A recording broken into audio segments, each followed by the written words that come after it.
الحمدللہ رب العالمین والصلاة والسلام علی حبیبہ محمد وآلہ وصحبہ اجمعین اما بعد اعوذ باللہ من الشیطان الرجیم بسم اللہ الرحمن الرحیم ان الذین کفروا بعد ایمانہم ثم ازدادوا کفرا لن تقبل توبتہم واولئک هم الضالون اللہم سبحانک لا علم لنا الا ما علمتنا انک انت العلیم الحکیم مولایا صلی وسلم دائما ابدا علی حبیبک من زانت بہ الاسر وعزت سامعین کرام السلام علیکم ورحمۃ اللہ وبرکاتہ۔ ارشاد باری تعالیٰ ہے، یقیناً جو لوگ ایمان لانے کے بعد کافر ہوئے پھر کفر میں بڑھتے گئے ان کی توبہ ہرگز قبول نہ کی جائے گی اور وہی لوگ گمراہ ہیں۔ یہ آیہ کریمہ ہمارا جو پچھلا بیان تھا اس میں یہ آیہ کریمہ رہ گئی، اس سے پیشتر حصے پر بھی گزارشات پیش کر دی گئیں اور اس سے اگلی آیہ کریمہ جو ہے اس سے متعلق بھی جو گزارشات تھیں وہ پیش کیں۔ اس آیہ کریمہ میں اللہ کریم نے وہ پہلو ارشاد فرمایا ہے جو مطلق بدبختی کا ہے۔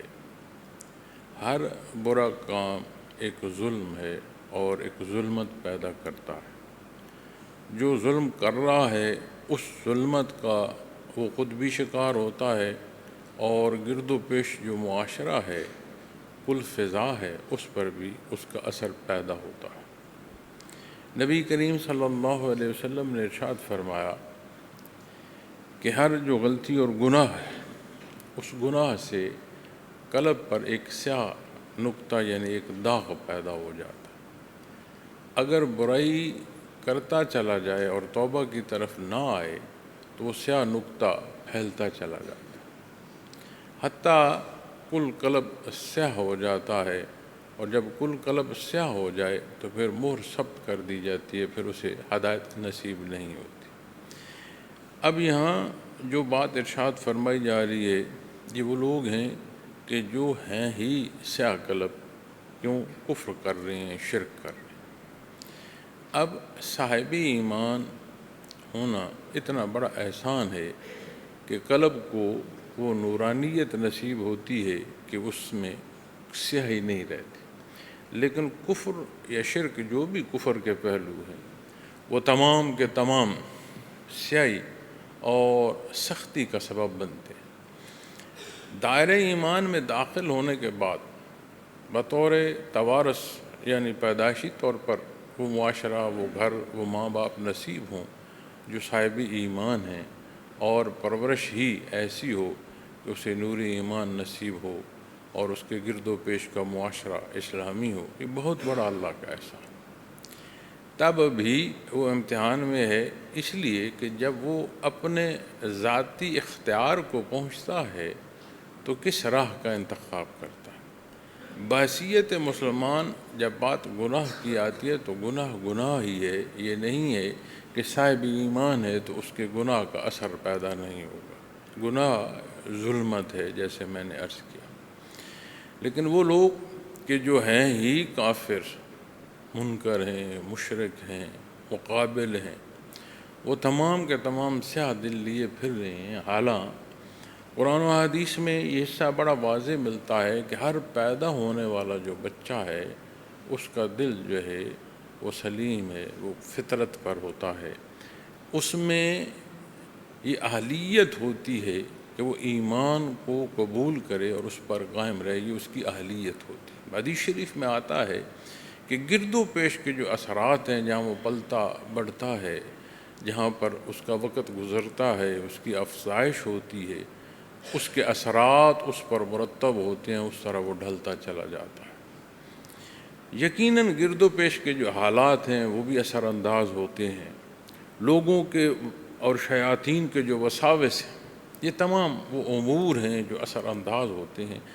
فیصلہ ذاتی ہوتا ہے، اسی لیے تو شیطان مردود قیامت کے روز یہ کہے گا کہ میں نے تو تم سے جھوٹا وعدہ کیا تھا، تم پر میرا کوئی زور تو نہیں چلتا تھا۔ یہ قرآن کریم کی آیہ کریم۔ اللہ نے تم سے سچا وعدہ فرمایا، تم نے وہ اللہ کا سچا وعدہ چھوڑ کر میرے جھوٹے وعدوں کو اختیار کیا، اب مجھے کیوں تہمت دیتے ہو؟ یہ تمہارا اپنا فیصلہ تھا۔ یہ آیا کریمہ کا مفہوم عالی میں نے آپ کو عرض کیا۔ تو جیسے بھی حالات ہوں، وہ ایک جو بنیاد ہے، جو بندے کے اور اللہ کے مابین اپنا ایک تعلق ہے۔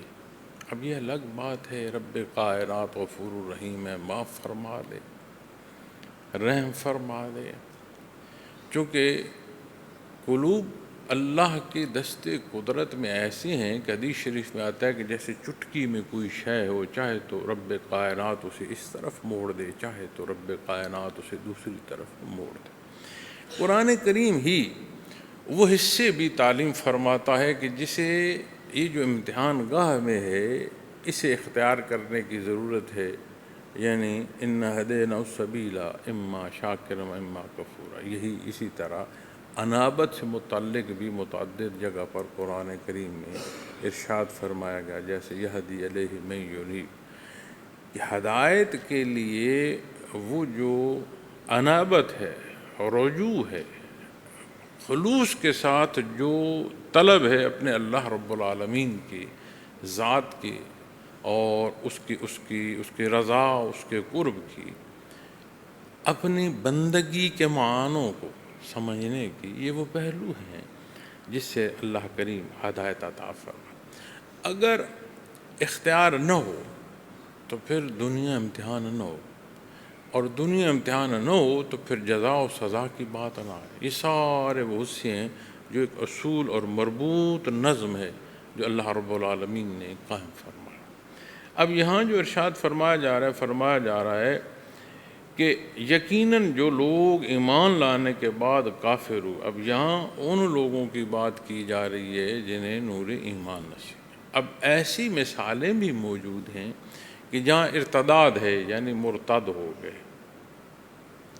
اب ارتداد کی سزا جو ہے وہ سزا موت ہے اسلام میں۔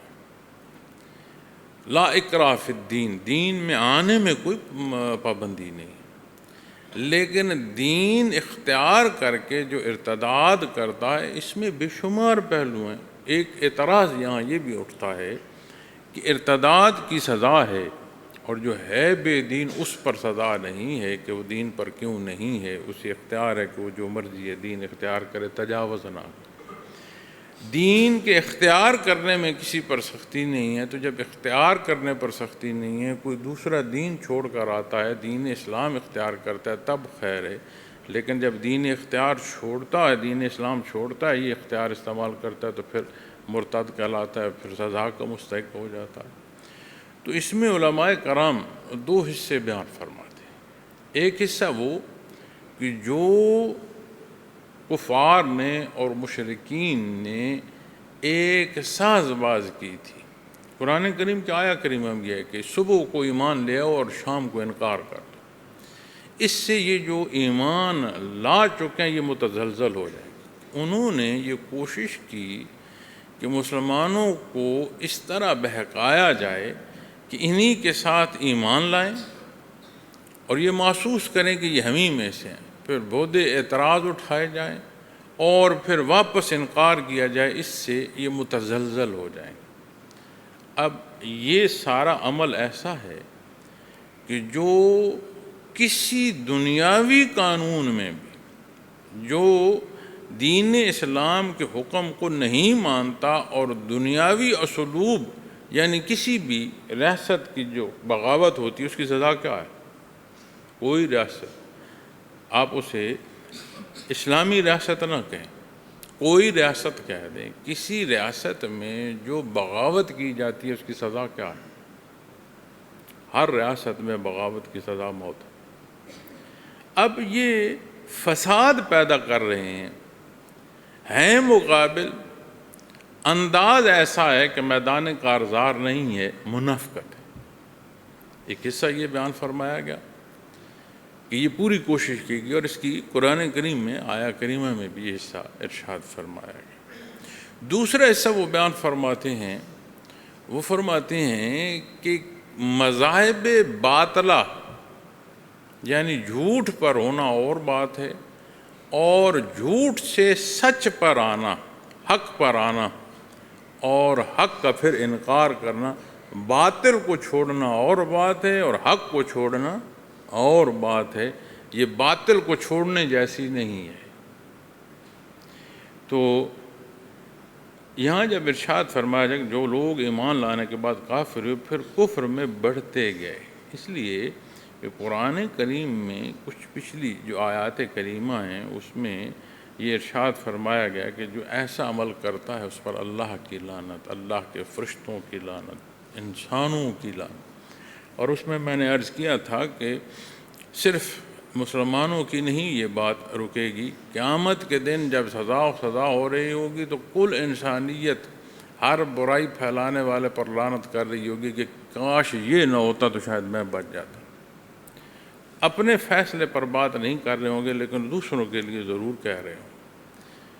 تو اقرار تو بندہ اپنی غلطی کا قرآن کریم وہ صورتحال بھی بیان فرماتا ہے جب روح قبض کی جاتی ہے تو اس وقت بھی اپنی جو ہے وہ بات کا، لیکن جواز پھر بھی دے رہے ہوں گے کہ ان کی وجہ سے میں خراب ہوا، ان کی وجہ سے میں کمزوری اور برائی میں چلا گیا۔ تو ایمان لانے کے بعد جو کافر ہوئے پھر انہوں نے توبہ نہ کی۔ اب اس آیہ کریمہ میں اللہ جل شانہ نے توبہ کے حصوں میں بھی ارشاد فرمایا کہ جسے توبہ نصیب ہو اسے اللہ کریم جو ہے وہ معاف فرما دیتے ہیں۔ تو کتنی بدبختی ہے، حق نصیب ہو یعنی بصیرت نصیب ہو اور پھر بندہ اندھا ہو جائے۔ یقیناً اسے انتہائی جائزے کی ضرورت ہے۔ کیوں؟ ایک تو ہے منافق، اس کی تو بنیاد ہی ٹیڑھی ہے، ٹیڑھی بنیاد کی عمارت قائم نہیں رہ سکتی، یہ تو ایک اصولی بات۔ اب اگر ایمان لایا وہ منافقت کے پہلوؤں میں نہیں لیکن پھر انکار کی طرف اس کا عمل بڑھ رہا ہے تو سبب تلاش کرنے کی ضرورت ہے۔ کیوں؟ اس لیے کہ ہر ایک امتحان گاہ میں اب جو عبادات کی تکمیل کر لیتا ہے، یعنی وہ فرائض، اپنے واجبات، سنت، نوافل، اپنے محنت اور مجاہدے کرتا ہے، اس کے ساتھ شیطان یہ محنت نہیں کرتا کہ وہ فرض نماز چھوڑ دے، اس کے ساتھ شیطان یہ محنت نہیں کرتا کہ تو زکوٰۃ دینا چھوڑ دے، اس کے ساتھ وہ یہ محنت کرتا ہے تجھ جیسا ہے کوئی نہیں، تیرے جو مقامات، تیرے جو منازل، تیرا جو ورع و تقوی، تیرے ماہ و سال، ایک دفعہ شمار تو کر کتنے سال ہو گئے تو اللہ اللہ کر رہا ہے، تو نماز روزہ کر رہا ہے، تسبیحات کر رہا ہے، قرآن پڑھ رہا ہے، تیری اتنی عبادات، تجھ پر تو اللہ کا خصوصی انعام ہے۔ وہ ایک قرآن کریم میں واقعہ ایک باغ کے مالک کا بیان فرمایا گیا جو اپنے دوست کو یہ کہہ رہا تھا کہ میں نہیں سمجھتا کہ یہ باغ کبھی اجڑے، اولاد میں، دولت میں تم سے زاہد ہو، یا کبھی آخرت آئے، اور اگر کبھی آخرت کبھی کو پہلو آ گیا تو اللہ مجھے تم سے بہتری رکھے گا۔ انکار کر رہا ہے اور اپنے لیے جو تجویز کر رہا ہے کہ اول تو آخرت کا انکار کر رہا ہے، پھر کہا اگر ہے تو بھی مجھے۔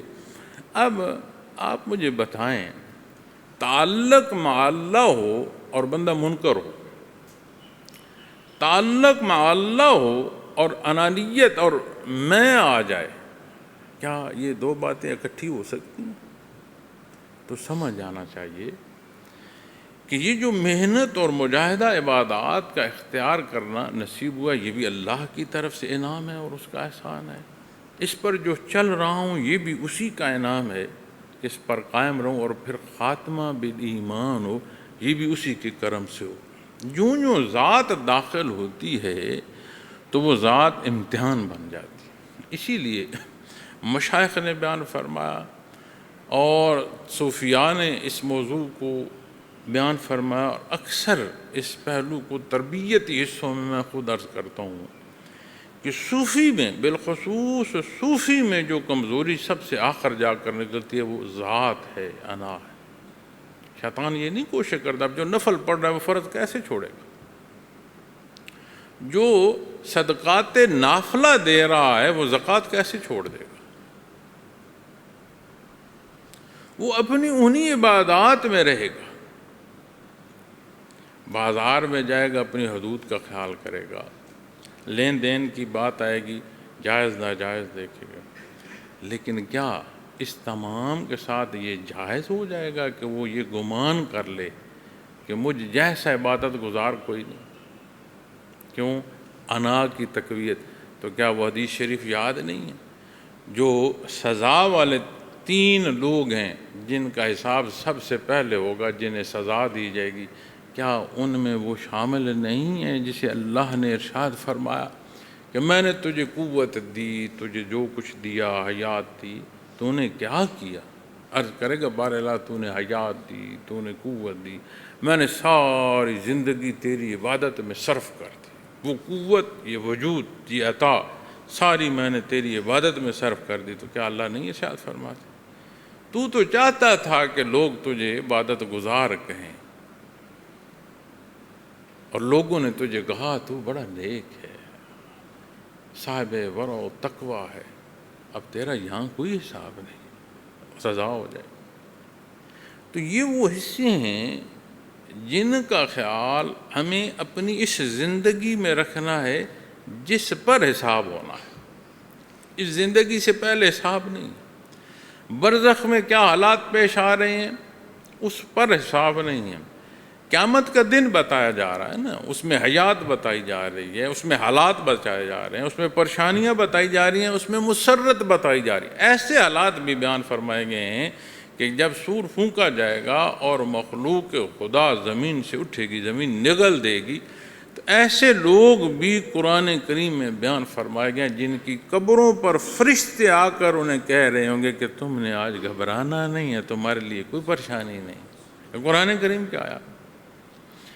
تو اس وقت بھی ایک حصہ ظاہری پہلوؤں میں ہے، لوگ چل رہے ہیں، چاہ رہے ہیں، ڈر رہے ہیں، مطمئن ہو رہے ہیں۔ حساب وہاں کا نہیں، حساب برزخ کا نہیں۔ حساب دنیا میں جو مکلف حصہ ہے اس کی ابتدا سے پہلے بھی نہیں ہے، معصوم زندگی ہے، کسی کا ہوش سلامت نہیں، اس کا کیا حساب؟ کوئی ہوش مند زندگی کو نہیں پہنچا، اس کا کیا حساب؟ تو جو جہان ایک ماں کا پیٹ ہے اس میں کیا حساب؟ یوم الست قرآن کریم بیان فرماتا ہے جب اللہ نے ارواح کو جمع، تو حساب اسی زندگی کا ہے جس میں میں اور آپ زندگی بسر کر رہے ہیں۔ تو پھر دھیان کہاں رکھنے کی ضرورت ہے؟ یہاں نہیں ہے تو پھر اور کہاں ہے؟ تو قرآن فرماتا ہے کہ یہ تمہارا کھلا دشمن ہے شیطان، وہ کوئی وار خالی نہیں جانے دیتا، کوئی موقع خالی نہیں جانے دیتا، اس کے وار سے اللہ محفوظ فرمائے۔ ہمیشہ اللہ جل شانہ کی حفاظت مانگنی چاہیے۔ تو جو لوگ جن کا بیان فرمایا جائے نا، یقیناً جو لوگ ایمان لانے کے بعد کافر ہوئے، انہیں اپنے اعمال دیکھنے کی ضرورت ہے، کہاں خطا کھائی ہے۔ یہ نہیں ہو سکتا کہ شفا کی دوا ہے اور وجودی کمزوری کو دور کرنا خوراک کا کام ہے، اور بندہ کہ خوراک لے رہا ہوں یا دوا لے رہا ہوں تو مرض بڑھ رہا ہے۔ بات دوا یا خوراک کی نہیں ہے، بات اس وجود کی ہے کہ اس کے اندر اور کیا فساد ہے پیدا ہو چکا ہے۔ تو ایمان کے بعد پھر کفر کی طرف کوئی جا رہا ہے، اس کے اعمال کفریاں ہیں۔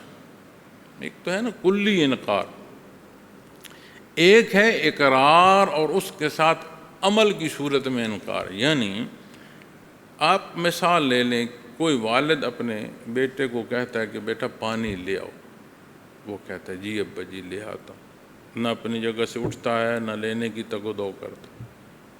وہ پھر کہتا ہے بیٹا پانی لے آؤ، پھر کہتا ہے بیٹا پانی، وہی جواب دیتا ہے، لیکن نہ اٹھتا ہے نہ کوئی تدبیر کرتا ہے۔ آپ مجھے خود بتا دیں اس والد کے ماننے کو کیا ماننا کہیں گے یا انکار کہیں گے؟ زبانی تو وہ کہہ رہا ہے لیکن جا کر لا نہیں رہا، اسے کیا اقرار کہا جائے گا یا انکار کہا جائے گا؟ آپ خود مجھے بتائیں۔ تو جب عمل کرتے ہوئے بندہ اقرار کی بجائے انکار کے پہلوؤں پر ہو اور دعوی ایمانی ہو تو کیا اس کا کوئی اثر مرتب نہ ہوگا؟ یہ بہت بڑا اللہ کا احسان ہے کہ ایمان نصیب ہو۔ وہ جو بے عملی کرے گا وہ گناہ ہوگا اور گناہوں کا بھار تمام بھاروں سے بڑھ کر، یہ دنیا کی زندگی بڑا بھار ہے، رشتے، یہ لحاظ، یہ ضروریات، صحت، بیمار، یہ سارے بڑے بھار ہیں۔ جس چیز کو بھی تم تحقیق کرو گے سمجھ آ جائے گی کہ ہاں یہ کیسا بھار ہے۔ رشتوں کا بھار اٹھا کر دیکھو نا، تمہیں سمجھ آ جائے۔ ضروریات، ان کی تکمیل، ساری زندگی، سارے پہلو اپنے اپنے انداز میں ایک بھار ہے۔ یعنی سب سے برا جو بھار ہوگا وہ بے عملی اور گناہوں کا ہوگا۔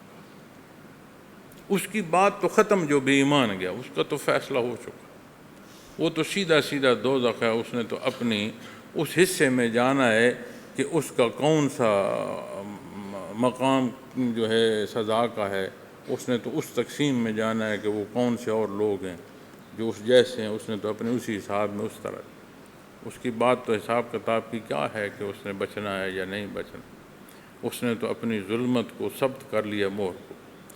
اب جو ایمان کے ساتھ انکار کر رہا ہے، غلطی اور گناہ کر رہا ہے، بار جو ہے یا بھار جو ہے، اس کی بات تو یہاں آ جائے گی، اس کا تو فیصلہ یہیں ہوگا۔ روح بے ایمانی میں قبض ہو گئی، بات تمام ہو گئی، اس نے اپنے آپ کے ساتھ ظلم کی انتہا کر دی، اب اس کا کوئی راستہ نہیں۔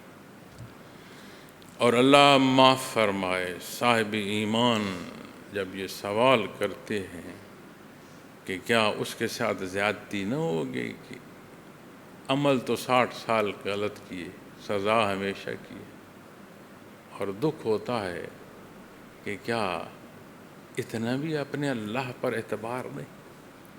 جس مالک نے 60 سال زندگی دے کر اسے موقع عطا فرما، 60,000 سال دے دے اور وہ ویسے ہی زندگی کرے تو کیا سزا اور نہ بڑھ جائے؟ ایمان کی کمزوریاں ہیں، اپنی خوراک کی جو پاکیزگی ہے اس کا خیال نہیں ہے، بے حیائی کے پہلوؤں اور ان کے اثرات ہیں کہ ایسے سوال ہمارے اندر اور بحیثیت مسلمان پیدا ہو۔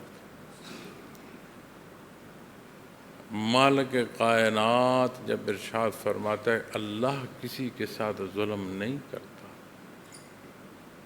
یہ خود اپنے آپ کے ساتھ ظلم کرتے ہیں۔ متعدد جگہ پر قرآن کریم نے ارشاد فرمایا، اور حالات، واقعات اقوام سابقہ کے بھی بے شمار پہلو ارشاد فرمائے، اور پھر یہ فرمایا ہے کہ یہ ظلم اپنے آپ کے ساتھ نہیں کر رہے۔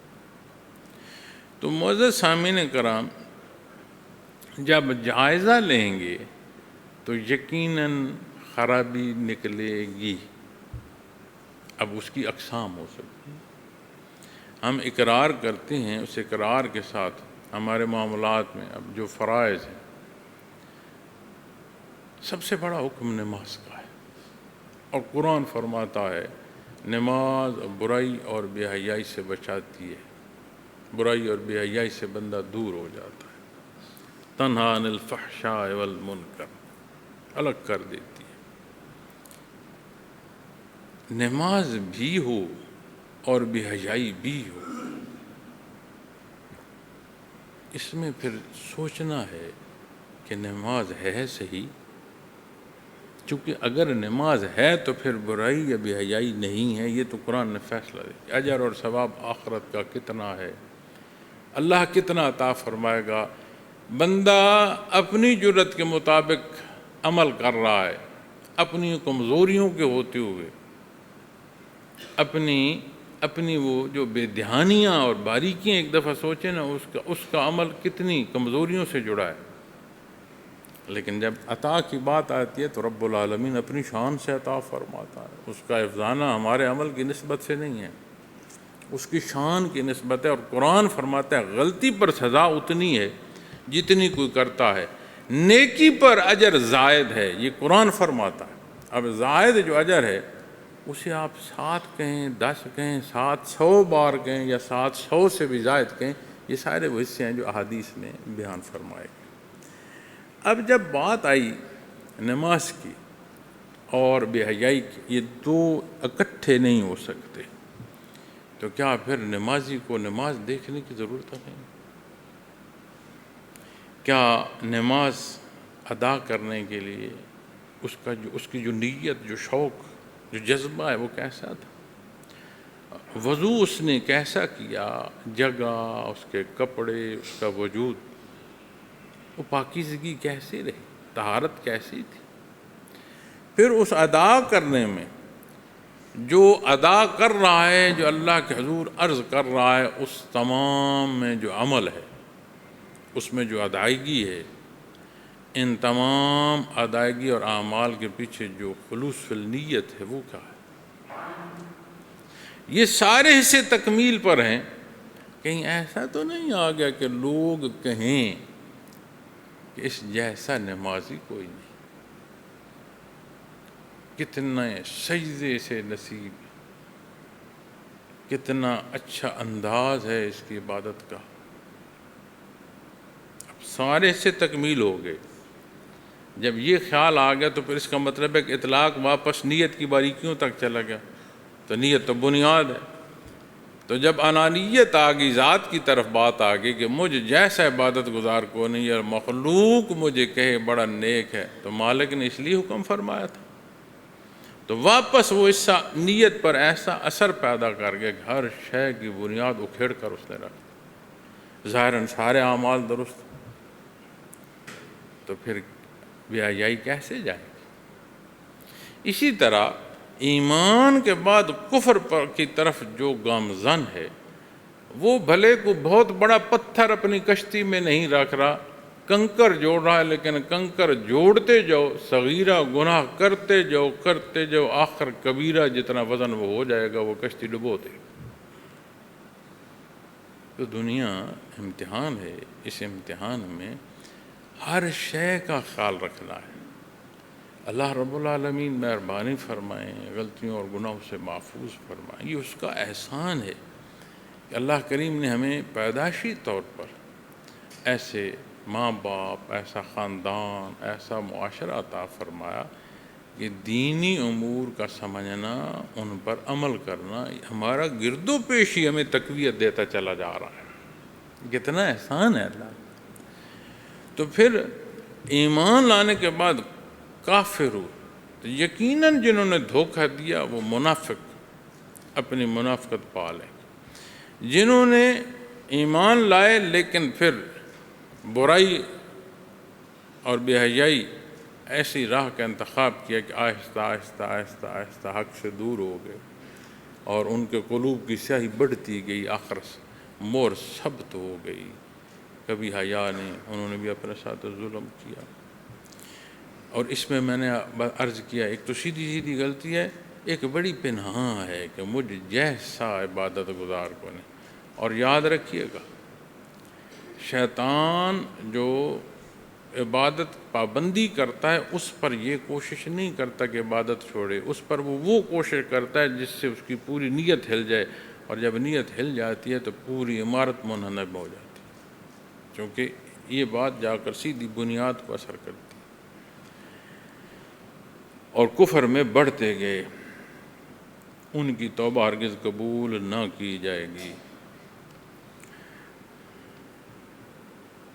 اب توبہ کی قبولیت، میں نے عرض کیا کہ یہ امتحان ہے. مور ثبت ہو گئی، ایسی بدبختی ہو گئی جسے قرآن فرماتا سمن بکم، اندھے بہرے. اب قرآن کریم نے یہ نہیں فرمایا کہ میرے حبیب یہ آپ کو نہیں دیکھ رہے، ظاہری پہلوؤں میں تو وہ دیکھ رہے تھے، نسبی رشتوں میں تو وہ پہچان رہے تھے، خاندان پہچان رہے تھے، نسب جانتے تھے.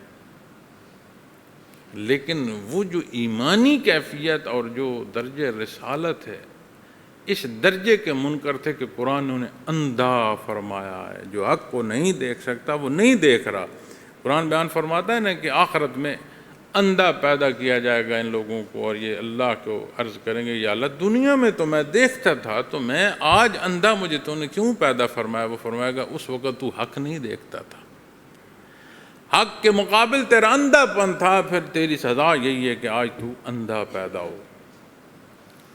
تو پھر جب بات وہ آئے گی اس میں بڑی ضروری ہے ہم اس گفتگو کو جو ہم کر رہے ہیں یا قرآن کریم نے جو ارشاد فرمایا اسے مخلوق کو منسوب کرنے کی بجائے اپنا اپنا جائزہ لیتے جائیں، اور اس گفتگو کا پہلو ایسا ہو مخلوق خدا تک بھی پہنچے کہ اللہ نے کتنی باریکیاں ارشاد فرما دیں۔ اب توبہ ایمان ہو خطا اور بات ہے، انکار اور بات ہے، یاد رکھیے گا۔ گناہ جو ہے یہ انکار ہی کی طرف جاتا ہے، لیکن انکار سے پہلے گناہ جو ہے اس میں پھر کوئی راستہ ہے، توبہ نصیب ہو جاتی۔ جب کلی طور پر بدبختی پیدا ہو جاتی ہے تو پھر یہ سارے بار بڑھتے جاتے ہیں، پھر راستہ واپسی کا نہیں رہتا۔ لیکن ایمان سلامت ہو، اب جب روح قبض ہو رہی ہوتی ہے، گرفت ملک الموت کی پیدا ہو جائے تو اعمال تو رک گئے، منتقل ہو رہا ہوتا ہے، یہ کہتے ہیں انتقال کر گیا تو وہ منتقل ہو رہا ہوتا ہے، جان فانی سے برزخ کو منتقل ہو رہا ہوتا ہے۔ تو اس منتقل ہونے میں جو وقت ہے وقت نزع اسے کہتے ہیں۔ احادیث کی روشنی میں وہ ایسا وقت ہے کہ جس وقت انکار کرنے والوں کا اختیار کلی ختم ہو جاتا ہے، لیکن ایمان کی رمق باقی ہونا، اس وقت بھی وہ معافی اللہ کے حضور مانگ لے، وہ غفور الرحیم اسے شرف قبولیت عطا فرما لے۔ ہمارے سجدوں سے آخرت کی کوئی تعمیل نہیں ہے۔ صحابہ کرام رضوان اللہ علیہم اجمعین بعد از انبیاء بلند ترین صاحب ایمان ہستیاں، ایسے صحابہ کرام رضوان اللہ علیہم اجمعین کے واقعات ملتے ہیں جنہوں نے ایک فرض نماز ادا نہیں کر پائے اور دنیا سے رخصت ہو گئے۔ احکام پورے نازل نہ ہوئے تھے، دنیا سے پردہ فرما گئے وقت پورا، لیکن درجہ صحابیت وہ جو ایمان انہیں نصیب ہوا، جو اللہ کے حبیب صلی اللہ علیہ وسلم سے معیت نصیب ہوئی، اس نے ایسی جلا بخشی کہ ایمان کی بلندیاں نصیب ہوئی۔ جتنی عبادات ہیں یہ ہماری ضرورت ہے، اللہ کی ضرورت نہیں ہے۔ ہمیں اس قابل کرتی ہیں کہ ہمیں بندگی نصیب رہے، بندگی میں ترقی نصیب ہو، بندگی کے لیے استقامت نصیب ہو۔ یہ عبادات کا محاصل ہے۔ یہ الگ بات ہے کہ اللہ نے یہ عطا فرما دی، ضرورت ہم اپنی پوری کر رہے ہیں، اس پر اجر اور ثواب دے رہا ہے۔ احکامات دین کے جتنے ہیں ہماری ضرورت ہے، اور وہ فرما رہا ہے کہ جنت کے بدلے تمہاری زندگی لے لی، اور جو زندگی لے لی ہے، جس کی زندگی لی ہے، اسے جو احکام دے رہا ہے اس کی ضرورت ہے۔ مالک اور مخلوق کا مقابلہ تو نہیں ہے نا، کچھ عہدے تو نہیں ہیں۔ تو غفور الرحیم ہے، جہانوں کا مالک ہے، خالق ہے، پروردگار عالم ہے، اس کی شان بہت بلند، مقابلے نہیں ہیں۔ یہ تو مخلوق ہے جسے یہ احساس تک نہیں رہتا کہ جب مقابل آ رہے ہو تو کہاں مقابل آ رہے ہو۔ کیا اللہ قرآن میں نہیں فرماتا جن و انس اگر اس کی حدود سے نکل سکتے ہیں تو نکل جاؤ؟ کہاں جا سکتے؟ کوئی نہیں نکل سکتا۔ کفر میں بڑھتے گئے تو پھر وہ چیز کہ اسے موت سے پہلے توبہ نصیب ہو، یہ سلب ہو گئی۔ تو اس لیے فرمایا جا رہا ہے کہ ثم ازدادوا کفرا لن تقبل توبتهم، ان کی توبہ ہرگز قبول نہ کی جائے گی، چونکہ کفر میں بڑھتے گئے، اپنے کفر کی جو دلدل ہے اس میں دھنستے چلے گئے، پھر توبہ قبول نہ کی جائے گی۔ کیا فرعون کے واقعے میں نہیں ملتا؟ جب وہ غرق ہو رہا تھا تو بآواز بلند بولا کہ میں موسیٰ و ہارون کے خدا کو مانتا ہوں، بنی اسرائیل کے خدا کو مانتا ہوں۔ اللہ نے اسے کہا اب مانتے ہو؟ تب موقع ختم ہو چکا تھا۔ تو کفر سکرات الموت پر پھر فرصت نہیں دیتا۔ ایمان کی کوئی رمق باقی ہو، توفیق نصیب ہو، تو وہ موقع بھی ایسا ہے کہ توبہ قبول ہو جائے۔ اور وہ ایسا غفور رحیم حدیث شریف میں آتا ہے کہ توبہ کی شرف قبولیت کتنا درد کتنی تکلیف، کتنا اخلاص، اللہ جانے بندہ جانے، لیکن نہ صرف معاف فرماتا ہے، اجر اور ثواب عطا فرما دیتا ہے۔ تو وہ جو شرمندگی اور ندامت ہے صاحب ایمان کو دنیا سے جانے سے پہلے اس قابل کر دیتی ہے، اسے معافی نصیب ہو جائے، اسے بخشش نصیب ہو جائے۔ اب دنیا کی زندگی، ساری زندگی جو عادات ہیں ان کا اثر جائے گا اس موقع پر، تو ان کی توبہ قبول نہ کی جائے گی۔ وَأُولَٰئِكَ هُمُ الضَّالُونَ، اور وہی لوگ گمراہ ہیں۔ بڑا واضح ارشاد فرما دیا کہ گمراہی کیا ہے۔ گمراہی حق سے ہر پہلو کا جو تجاوز ہے وہ مقابل ہے، دعوے کے ساتھ تجاوز ہے، زاہد ہے۔ یہ کام اللہ رب العالمین کا جو حکم ہے اس سے جس نے روگردانی کی وہ گمراہ ہے، ظلم کرنے والا ہے۔ ہر عمل یا تو وہ صالح ہے یا وہ غیر صالح ہے۔ صالح وہ ہے جو اللہ نے حکم فرمایا، جس کی تربیت نبی کریم صلی اللہ علیہ وسلم نے ارشاد فرمائی۔ غیر صالح وہ ہے جو اس حکم اور اس تربیت سے کم یا زائد، جس درجے کی کمی یا زیادتی ہے اسی درجے کی وہ ظلمت ہے۔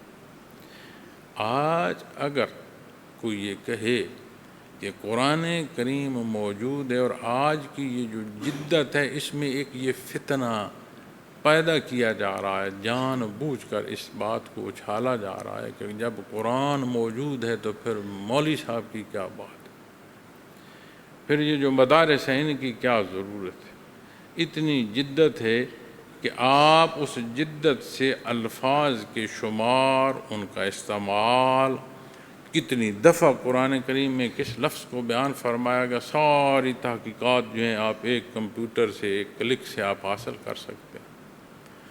اس کے معنی تاریخ میں کیا بیان کیے گئے تھے، آج کی جدید دور میں جو مرور زمانہ سے زبان پر تبدیلی واقع ہوتی ہے وہ کیا، یہ ساری تحقیق موجود ہے۔ اس تحقیق پر بندہ خود سمجھ کر عمل کر سکتا ہے۔ تو آج دنیا میں جو فرائین کے وہ جو تعمیرات تھیں ان پر تحقیق اس جدت نے کیوں مکمل نہ کی؟ وہ علوم جو ریاضی کے تھے یہ ساری جدت اس کا احاطہ کلی طور پر کیوں نہ کر سکی؟ تمہاری اس جدت کے باوجود تمہارے مردے خراب ہو رہے ہیں اور ان ہزاروں سال کے مردوں پر تحقیق کر رہے ہو، کیا وجہ ہے؟ دنیا کی ترقی، مادی ترقی و تنزلی، یہ نظم چلتا رہا ہے، یہ نظم چلتا رہا ہے۔ قرآن بیان فرماتا ہے تم میں زمین سے نشانیاں پیدا کرنے اور اسے جوتنے میں وہ زیادہ قوت کے لوگ تھے۔ تو یہ تغیر ہے دنیا کا، آج کی جدت ہے، ایک پہلو میں جدت ہے ٹھیک ہے، یہ مادی ترقی ہے۔ اس مادی ترقی کو اختیار کرتے ہوئے بعثت محمد رسول اللہ صلی اللہ علیہ وسلم سے جو اصول وضع فرمائے گئے اس کے مقابل لوگے تو خطا نہیں ہے تو اور ہے کیا؟ جن کی مادری زبان تھی نا وہ بھی یہ عرض کرتے تھے اللہ اور اس کا رسول، اللہ و رسول اعلیٰ، وہ بہتر جانتے ہیں، ہمیں نہیں معلوم اس کا حکم۔ قرآن کریم کو قرآن ماننا ہی پابند کر دیتا ہے اتباع محمد الرسول اللہ صلی اللہ علیہ وسلم کا۔ کیوں؟ آپ صلی اللہ علیہ وسلم کے بتائے گئے اصول اور ضابطے وہ ہیں جو صحابہ کرام رضوان اللہ علیہم اجمعین نے تربیت بنفس نفیس حاصل کی۔ یہ شرف ہے ان ہستیوں کا، متقدمین، اور یہ سارا نظم ہم تک پہنچانے کا اللہ نے سبب فرمایا۔ یہ ہماری خوش بختی ہے، اس ربط کا اختیار کرنا ہماری خوش بختی ہے۔ اور اگر کوئی یہ کہے کہ میں اس قرآن کو تو مانتا ہوں اور اسرار و رموز خود طے کر لوں گا اور جو فرمان دیا گیا ہے اسلام میں عمل کے تحت ہم تک پہنچا اس کا انکار کرتا ہوں، تو پھر تو عملی طور پر قرآن کا بھی انکار کر رہا ہے۔ کیوں کہ جب نبی کریم صلی اللہ علیہ وسلم نے جو اصول اور ضابطے دیے تو پھر اگر اس ضابطوں سے ہٹتے ہو تو پھر قرآن کریم کہاں سے لیا ہے؟ ہماری تو اصل اور بنیاد ہٹ جائے. تو یہ ضد یا مقابلے کی بات نہیں ہے.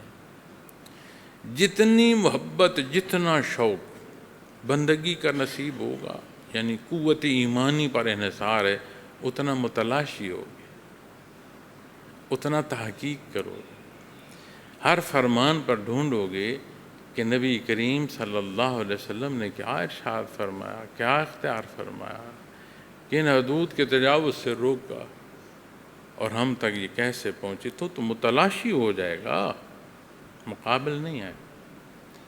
تو تمام باتوں کی ایک بات، اسے میں سمیٹتے ہوئے کہوں گا، یہاں تلاش کیا جائے. ہم سوال کرتے ہیں، کہتے ہیں سمجھنے کو، لیکن ہمارے سوال کا مقصد اعتراض ہوتا ہے. تو جو اعتراض لے کر سیکھنا چاہے وہ کیسے سیکھے؟ جو مقابل آ کر حصول چاہے وہ مقابل آ کر حصول کیسے کر پائے؟ تو یہ جو برائی کی راہ ہے، اللہ اس سے بچنے کی توفیق دے. اس لیے کہ قرآن فرما رہا ہے اولئک هم الضالون، اور وہی لوگ گمراہ ہیں.